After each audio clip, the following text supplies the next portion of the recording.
AITA for choosing my budget over my boyfriend this Halloween.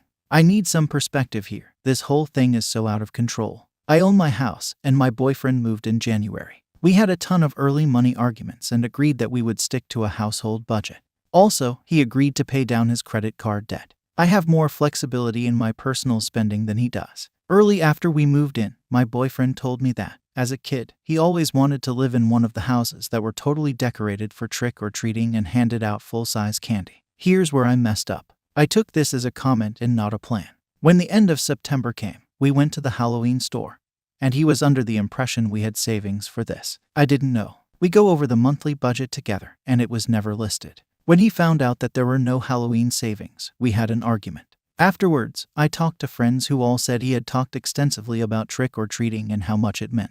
I chalked this one up to a misunderstanding on my part, so I came up with $500 of my money and went to him with an apology. He decided to buy one big piece, an animatronic clown, and some lights. It burned through the $500, plus he put a little on his own credit card. He wanted another big piece and was mad I wouldn't put it on my credit card. I asked if he wanted to put up handmade decorations or spider webs, but he said it would look cheap. A few weeks later, we had a fight over candy. He was still stuck on buying full-size bars. We easily get over 250 trick-or-treaters, and I said we just don't have that much money. So we got the bulk bags of good small bars. I also had these little coloring books for the allergy and diabetes kids. Jump forward to Halloween. Early kids show up, and he is letting them grab handfuls. I reminded him we have a ton of trick-or-treating coming, and he got really annoyed. I had ordered a pizza for us, so I get it and go inside for about 10 minutes. By the time I came back out, the trick-or-treating bowls were empty. He had been dumping a third of a bowl in each kid's bag and had given out all the coloring books to whatever kids came along. He told me that I'd have to go run out and buy more candy on my credit card. I said I wasn't going to do that, and it wasn't my fault. He just handed out 20 pounds of candy. He started yelling right there in front of the kids, and I told him to come inside. He responded that he wasn't stopping trick-or-treating, even if there was no candy. I told him to have fun with the clown and went inside. He came in 15 minutes later. Then he demanded that I leave for the night so that he could clear his head. He argued it was fair because I had already eaten, and it was my fault that trick-or-treat was ruined because I'm cheap. I handed the rest of the pizza to him and refused. He left and went to a friend's house, and I guess they spent the rest of the night drinking, handing out trick-or-treating candy, and texting me how awful and cheap I am. AITA. In the comments, a lot of the debt is understandable. He spent part of his childhood in foster care, and his parents kicked him out when he was 18 with nothing really. He went into debt early to pay for his basic needs and never really learned how to have financial literacy. Only when I pointed it out did he start to pay more than the minimum on his debts and start to work his way out of it. He had a really toxic childhood, and this is his first real stable situation. Apparently, trick-or-treat was the time he sort of got to see clean and stable homes, and he got more to eat out of that candy than he did at home. Having this big display to do was a sign for him that someone had made it. I really didn't understand how much it meant to him, but his friends are on me about it. Why are you with this guy? Does he pay anything resembling rent? Has he ever shown any signs of financial responsibility? OP, he makes me laugh. And yeah, after we sort of had a drag-out fight over finances early on, he has paid his half into the household fund every month. I have my own money and he has his. We earn similar, but because he is working on debt, he ends up having less personal money than I do. After we had an argument the first month, I set up a monthly house budget that just covers communal things, and he has been contributing his half to it since. So half mortgage, utilities, etc. Because so much of his money is going to debt, I have a more flexible personal budget, and I put money into savings. But yeah, financially, he pulls his weight, and he spent the summer being compulsive about having a perfect lawn, so it's not like he is useless around the house. About the candy. In my town, if you have non-candy options, you can put a sign in your mailbox so that families with kids who might have issues with candy know it's safe to stop there. I am literally doing what is asked by those families, and I don't ask why they aren't taking candy. It's just there when they ask for something else. Update. 3 months ago, basically, the whole internet told me to break up with my boyfriend. 2 days ago, I finally ended it. I posted an AITA in early November about something that happened with my boyfriend. He had spent a ton of money on Halloween decorations and blamed me for ruining trick-or-treating. I wasn't sure where to post an update, so here I am. Everyone, and I do mean everyone online, basically said I was in the right and said some truly dire things about my relationship. I won't lie, there was so much anger towards him that I sort of shut down. When did I start getting requests from actual news sources for more information? I just basically logged out and decided to forget anything that ever happened. We met the next day, as he had spent a few nights at a friend's house. I said that for things to continue, we needed couples counseling, and I expected him to set up the whole thing. He was surprisingly open to this and said he would work on it.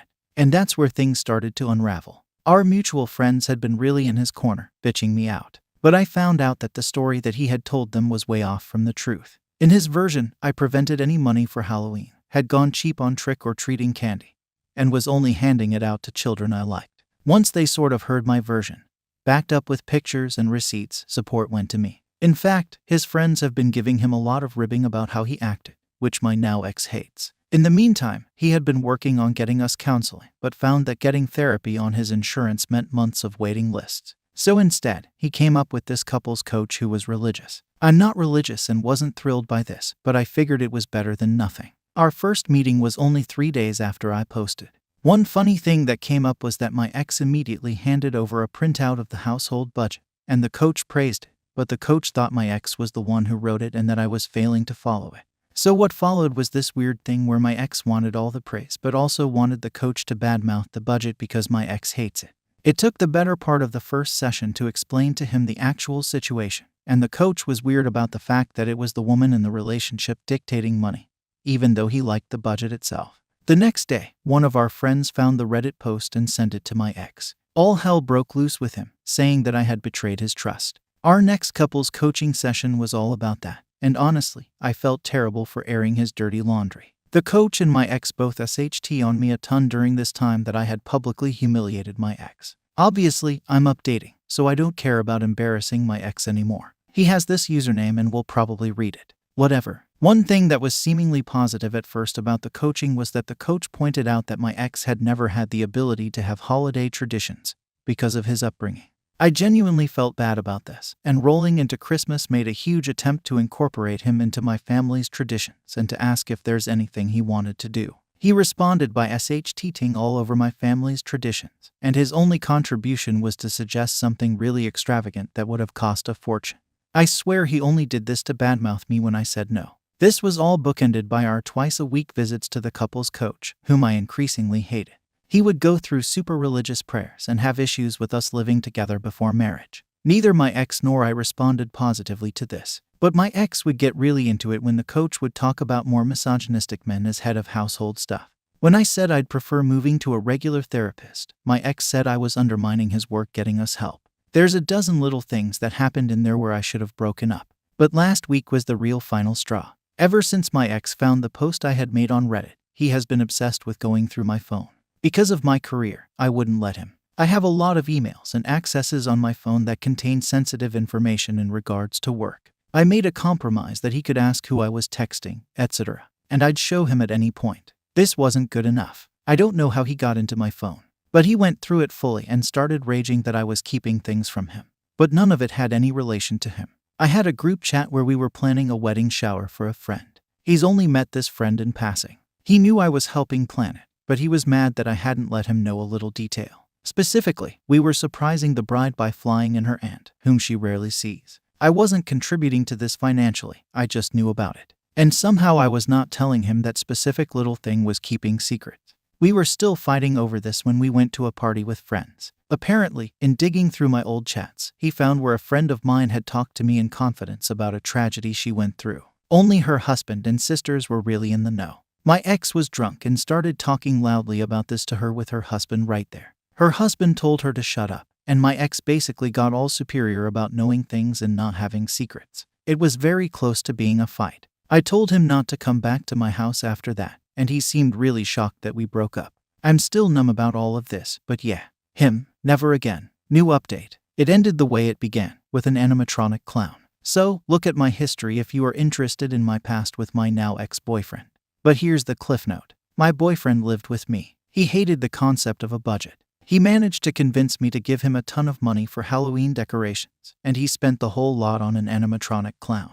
Then, he basically wrecked the trick-or-treating event, told me to leave my own house, and gaslighted me afterwards. I posted online. We went into therapy. Then he goes and reveals my friend's miscarriage, so I break up with him. So, some details since my last post. I now have therapy in quotations because it has become evident that he picked the life coach he did because their website shows some really misogynistic views. It seems he was hoping that they would back him up in controlling me. I'm now in real therapy, don't worry. Secondly, my friend has made up with me for the whole debacle of his reading our old conversations. She is helping me a lot, has read through these posts, and has given me permission to say that the secret he outed was that she had a miscarriage. Now, on to the latest. The ex finally came by to pick up his stuff about a week ago. He's hemmed and hawed about this now since he left. Initially, he only took the bare essentials and drug his feet. I think he thought I'd take him back. Finally, he shows up with a friend to get his stuff. Every single thing he pulls out of the house, he is snidely telling me that I will miss having it.